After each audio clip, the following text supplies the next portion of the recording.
From the Detroit Free Press, I'm Robin Chan with today's Voice Briefing. It's Friday, November 15th, 2024. From the Detroit Free Press, I'm Dana Afana. In front of hundreds of city employees inside City Hall, Mayor Mike Duggan officially announced he will not run for mayor again. He touted many of the city's accomplishments, such as population growth and relighting the city's streetlights, in a 20-minute speech, which was intended to assure his staff that the city was in good hands to hand off to the next mayor. Part of the reason he publicly announced his intentions was to allow room for other candidates to get their faces in front of voters while they set foot in the race. His speech was met with a roaring applause, while one jokingly suggested that he run for president. While Duggan, who's expected by many to run for Michigan governor in 2026, did not say what his future entails, he told me in an interview that he would say more on that in a matter of weeks.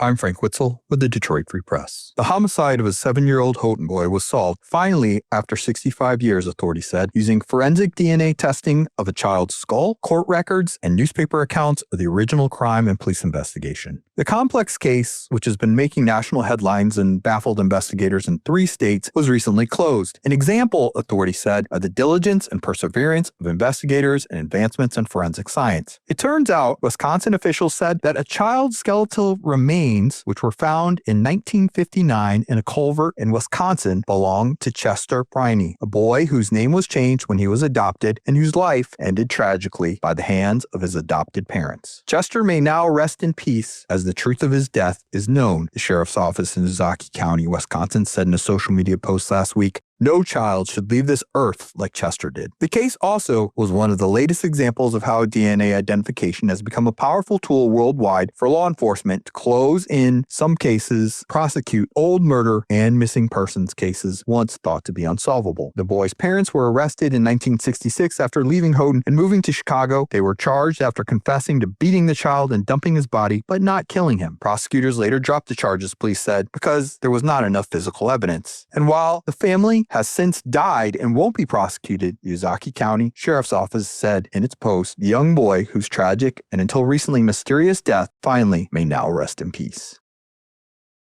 I'm Jenna Presidency for the Detroit Free Press. November's full moon will enlighten Metro Detroit skies Friday. Known as the Beaver Moon, the name is a nod to beavers setting up their winter lodges during this season. The full moon is set to peak at 4:29 p.m. Friday afternoon. The Beaver Moon will also mark the last supermoon of the year. 2024's final full moon will come on December 15th. The cold moon. To learn more, visit freep.com.